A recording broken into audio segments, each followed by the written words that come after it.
tous, on se retrouve aujourd'hui pour la suite du thème 4, la structure du globe. Et pour commencer, ce que je vais vous demander de faire, c'est de prendre une feuille de brouillon et votre crayon de bois pour pouvoir réaliser un schéma de la structure interne des couches supérieures de la Terre. Donc il va falloir que vous représentiez le nom des couches, le nom des roches, le nom des minéraux composant les roches que vous aurez préalablement indiquées, ainsi que les épaisseurs des différentes couches représentées. Je vous laisse mettre la vidéo en pause et on se retrouve pour la correction. J'espère que vous avez vraiment pris le temps de faire ce schéma, puisque c'est comme ça que vous allez vous rendre compte de ce que vous connaissez et de ce que vous ne connaissez pas encore et qui va vous permettre de progresser. Donc, les notions attendues. On a tout d'abord un titre à notre schéma, c'est très important, pas forcément un titre compliqué, mais qui permet de bien comprendre ce qu'on a réalisé. Donc faites attention ici, l'orthographe du mot schéma. Pour commencer, la croûte continentale, ici, qui fait à peu près 30 km d'épaisseur, on a vu que ça pouvait être variable, on l'expliquera l'année prochaine, constituée essentiellement de granit. Donc le granit, c'est une roche grenue, c'est-à-dire que les minéraux sont jointifs. On a comme minéraux le feldspath plagioclase qui est à l'œil nu couleur blanc-neige, le feldspath alcalin plutôt dans les tons roses, le quartz dans les tons gris, gros sel, et enfin le mica qui peut être soit noir, soit blanc. Et ce mica est en fait en feuillé, donc ça veut dire que c'est un minéral qui est relativement brillant. Le granit n'est pas la seule roche de la croûte continentale, parce que ici c'est une roche magmatique, mais on a également des roches sédimentaires, comme le grès, qui est du sable accolé les uns aux autres, ou encore du calcaire. On a également des roches métamorphiques qu'on étudiera plus tard dans l'année, comme le gneiss par exemple, ou encore le marbre.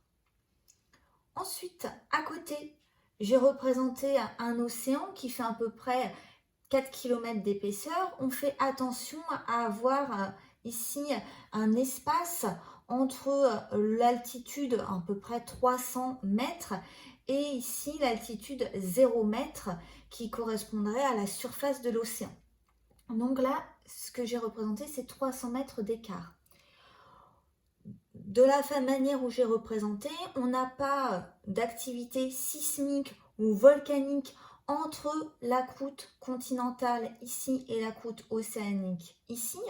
Donc on parle d'une marche continentale passive quand à la jonction des deux croûtes, il n'y a ni d'activité sismique ou volcanique.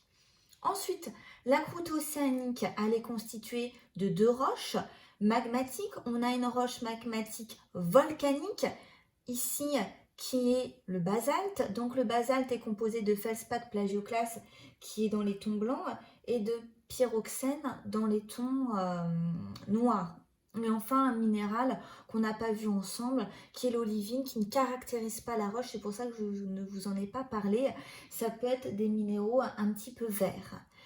Et en dessous on a une roche magmatique plutonique qui s'appelle le gabbro, et ce gabbro est constitué de feldspath plagioclase et de pyroxène et d'un tout petit peu d'olivine comme précédemment, c'est-à-dire que ces deux roches de la croûte océanique, basalte et gabbro, sont constituées des mêmes minéraux en même proportion, et ils ont la même densité qui est environ de 3, soit une densité un tout petit peu plus élevée que les roches de la croûte continentale, où on a plutôt une densité de 2,7. Cette croûte océanique ne fait pas plus de 10 km d'épaisseur. Et enfin, en dessous, vous avez le manteau. Le manteau est constitué d'une seule et unique roche qui s'appelle la péridotite. Et donc, on a de l'olivine et du pyroxène qui caractérise cette roche qu'on voit finalement ici et qui est dans une gangue de basalte et qui arrive à la surface lors d'éruptions volcaniques.